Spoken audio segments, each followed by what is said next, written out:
Hi, I'm Matt Collins. I'd like to welcome you to Bob Weber Auto Mart on Douglas Avenue here in Racine, across from Douglas Park. We specialize in 1-year-old, low mileage, almost new cars. And if you'd like to stop by and see them, or see them on our website, bobweberautomart.com, we could save you between $5,000 and $10,000 on your next almost new car purchase.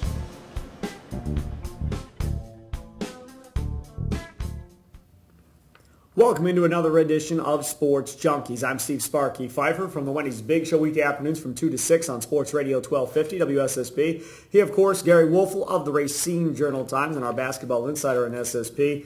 Don't forget, we'll have our draft show coming up on June 26th when the NBA draft happens. We'll be going from the first pick of the draft all the way to the last pick of the draft. We'll hopefully have reaction from inside the Bucks organization as well throughout the night. And who knows, maybe we'll get a draft pick or two on the show too. So make sure to check that out on June 26th, night of the NBA draft. We continue to preview different positions leading up to the NBA draft. This video is going to center around the small forward position that I guess you could say is pretty stacked this year, Gery. Oh, there's some outstanding small forwards. And I'll throw one guy at you right off the bat, TJ Warren, okay? Nobody's talking about. Down at the Chicago pre-draft camp in Chicago a couple weeks ago, I did a poll as to who would be the #1 player taken by the players in the camp, right? And Parker was easily the runaway favorite. One guy in the group voted for TJ Warren, and he goes, I know this sounds crazy. I saw him in college. I thought he was great in college, but I've been practicing against him. He's better than he saw. So again, T.J. Warren's not going to be a top 10 pick, but I'll tell you what, somewhere in the middle first round, Chicago Bulls have 2 picks, in that area. Wouldn't shock me one bit if he ends up being a Chicago Bull. They got Jimmy Butler. Yeah, well, they want shooters. They want scorers. All right, let's go over the top 5 at the small forward position. Jabari Parker, obviously #1, a candidate for the Milwaukee Bucks. Did you say obviously? Yeah. Did I hear that correctly? Well, because, again... You are not the president of the Jabari Parker fan club. No, I'm not, because I think Jabari Parker is big dog.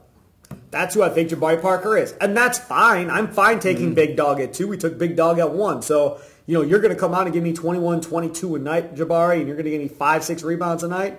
Sold. I'll take it. Because you don't have that guy right now on this Bucks roster. And last time I checked, you probably need 2, if not 3 of those guys in order to compete for a championship. So you get the first of those pieces right here at #2. That's why I don't want Exum. I want Parker or Wiggins. And Wiggins is #2 on our board as small forward. I like him more at shooting guard, but for the sake of doing these rankings, we'll do it by the mock drafts. So 1 is Jabari Parker. How do you evaluate Parker at the next level? Parker, to me, is hands down the best player in this draft. And I think he's big dog, except I think his game's more refined and he has a better understanding of the all-round game. You got to remember, his dad, Sonny, played in the NBA. And what really impressed me was about a week ago. I've always been a Parker fan, but about a week ago I talked to his father, Sonny, and he told me how his son is a big-time basketball historian. He can talk about Bob Cousy. He can talk about Dr. J. He has watched films. He obviously plays countless games with his father. Right. This guy knows what the NBA is all about. I think he's going to be every bit as good as Carmelo Anthony, and that's saying a lot. I mean, people can trash Carmelo Anthony, and you can trash him like he's a one-dimensional player. He's not a one-dimensional player. You don't get 9, 10 rebounds a game as a freshman in the ACC if you're a one-dimensional player. I just think he would be the answer to the Bucks. And the other thing is, when you go into a draft, if you're picking in the top 2 or 3 spots, you better get a big-time player.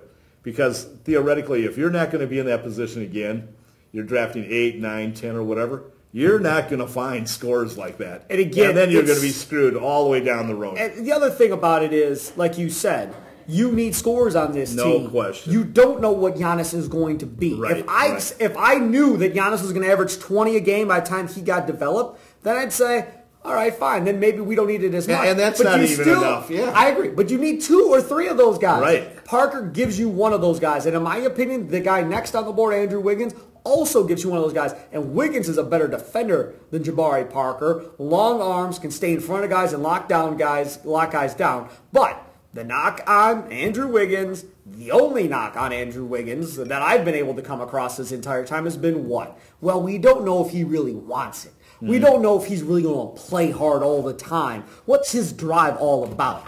I'm not worried about it. Because if you go back and you watch Andrew Wiggins' high school film, you watch Andrew Wiggins at Kansas, he is going to be more the high school player in college or in the pros than in college. In college, he was in some goofy systems. Steve Fifer, Andrew Wiggins' new agent. Have been for a while. In the NBA is what? It's a pick and roll game. It's a one-on-one basketball game. Andrew Wiggins will excel in that style of basketball at the NBA. He will be a much better player at the next level than he was at Kansas. You know what? I like Wiggins too, but again, I would still take Parker ahead of him.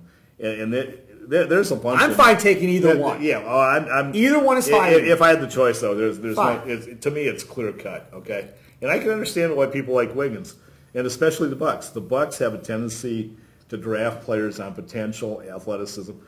Joe Alexander, greatest athlete in the draft, so the Bucks take him. Right. Larry Sanders, best athlete at that point. They take him. Jennings is probably athletic to a degree. Who am I missing here? Going right down. Well, Giannis. And Giannis, definitely athletic. So it's all about athleticism. Somewhere along the line, you got to find out, can these guys play? I mean, look, they had Jennings for how many years?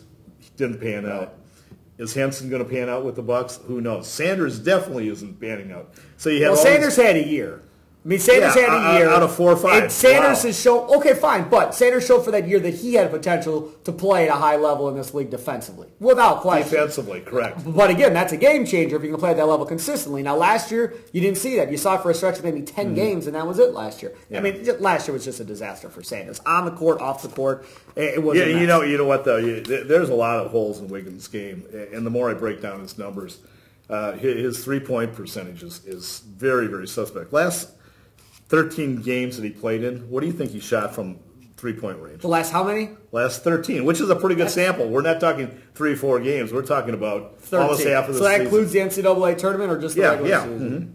I don't know, 24%. Yeah, 28%. Now, you got to remember, this is the college three-point line. Sure. And you have seen a lot of guys make the transition from college to the pros that couldn't make the transition. See, I look at Wiggins. That's horrible. He's had some bad, I agree. I agree. I don't disagree. And you think he's a shooting guard. I don't want a shooting guard that can't make a three-point shot. No, I need somebody that can score. So if Andrew Wiggins is the guy that's going to take his guy off the dribble and score, then fine. You don't have to be just strictly a three-point shooter. You brought up Michael Jordan earlier. I'm not saying Wiggins is Jordan. Yeah.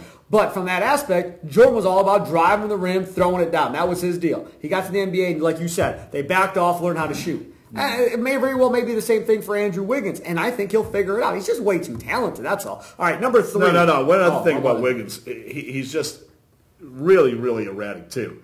There was a stretch, I'm looking at my notes here, where he scored, I mean, he was crazy. He had 93 points in a 3-game stretch. When Embiid was out. Yeah, against West Virginia. When he got to be the guy. State, Iowa. Right, yeah, 30-point game. But you play in the system. That was my point at the beginning of this. But again, when you look at the big sample, he's had games where he got 3 points, 5 points.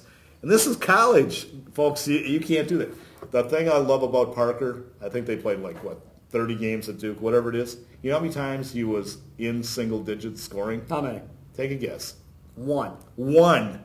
It just tells you the kid can score. No, it tells you that Bill Self absolutely killed Andrew Wiggins. I told you that. I told you that throughout the entire season when at Kansas, because if you put in his video from high school and then you go, oh my God, and then you put in a Kansas tape and you go, well, where's that guy? But again, where's that guy taking over games? He's not playing high school competition anymore. No, but he's not being able to be the guy. At Kansas, everybody touches the ball. We all do it together. Oh, sure. And that's great. But at the NBA, it's not about that. But you know what, Steve? I agree with you. It's team concept, kind of like at Duke, kind of like North Carolina. I get that part of it, okay? What really at Wisconsin. Yeah. What concerned me about Wiggins, though, was I saw him countless times on the wing have one-on-one opportunities, and he didn't take advantage of it. He just, passed the ball. He was very passive. And I'll tell you what, when you get to the NBA, you want a superstar, you better be an alpha dog. You better come to play. We will find out. Number 3, Doug McDermott out of Creighton, the 6'8", can shoot, can post, can do everything. I've said it before, and I'll say it again. If he was an African-American, he'd be a top 3 pick in this NBA draft. But because he's a white guy, he sits there in the mid to late lottery. It's that simple. This kid can do everything you want out of a player. And Look, I'm not saying that I'm any different as far as how this whole thing is viewed, but that's how it is in the NBA right now. Because you haven't had any great white American superstar. Steve Nash, Canadian. Well, you've had Dirk from Germany, whatever. Kevin Love. Kevin Love, star. Yeah, he's a star. Yeah, fine. Yeah. But, I mean, other than that, you really haven't had that guy. McDermott's a really good basketball player, and I'm not sitting here telling you that he's not, but that's why he's going to fall where he is. I'll tell you what. I mean, I couldn't agree with you more. I talked to a longtime NBA scout. This is like in the middle of the season, okay? I asked him for his top 10 selections at that point, okay? He had McDermott number 6, and he goes, Gery, you know what? I'm not even sure that's high enough for him. And I agree with you. That kid is. He was the best college basketball player this last year. And it wasn't even close. I mean, teams came double team, triple team. Yeah. The one thing he does, I hate to harp on it, he can shoot. He can score. He can play with his back to the basket, too. Yeah, he'll have a tough time in the NBA doing that. But the fact is, he's Kyle Korver. He's a better Kyle Korver, and we've seen Kyle Korver have a pretty good career. Now, is he a top 5, 6 pick? Probably not. But I'll tell you what, if I had a pick after 6, he's on my board. Yeah, I think he's a guy that plays in league 12, 14, 15 No years. question. And the other thing, you're never going to have an issue with him. He's going to show up every single game and play hard for you. Number 4, Rodney Hood, 6'8", a small forward out of Duke. He's got a huge fan base. I know that. A lot of people like Hood's potential and what he can do at the next level. Yeah, and I think he's going to be a nice player. He got obviously overshadowed by Parker at Duke. But again, because Hood was there, Parker had to play power forward. He had to shift over and be part of the team. I mean, Hood couldn't have done that, okay?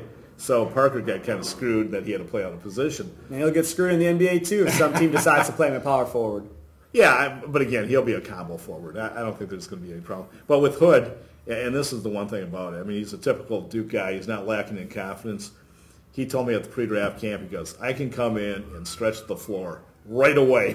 That's awesome. You know, yeah, and you know, he's a good player. He's probably going to be a top 12, top 14 pick. Yep, it'll be interesting to see where Hood goes. And then number 5, the guy we started the video out talking about, T.J. Warren from North Carolina State, flat out play. I loved him in college. Just a really, really good basketball player. And another guy, again, if he's sitting there late first round, a guy the Bucks could go up and snag if they wanted to go up and get him.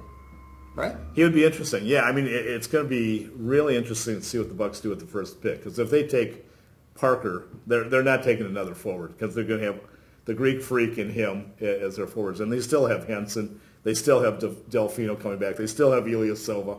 So then, all of a sudden, you have 3 picks in the second round. You start looking at other positions. So it'll be very interesting to see how they play off that first pick. I'm going to bite my tongue on everything you just said. He's Gery Woelfel. I'm Steve Sparky. Is that going to be another separate Junkies? That'll be in the mock draft video. Okay. When we get to that, then I'll tell you what I would do. Okay. And not what the Bucks are going to do, but what I would do. We'll take a quick timeout, and that'll be it here for this video. It's going to be an extended timeout. An extended timeout. So I can take a breath after what he just said. Okay, Coach Pop. We have Carlos Delfino, and we have Ersan, and this and that. Oh, my goodness. Well, if that affects who you draft, you've got issues. That's all I got to say. Those guys, you have issues. If you're not drafting somebody because of Carlos Delfino, who didn't play a minute last year. I could care less if Carlos Delfino's on that basketball team. I'm on board with you. But Could care less. Yeah. All right, that's it. Sorry, I couldn't bite my tongue. Gery Woelfel, Steve Sparky, Fifer. We'll talk to you next time on Sports.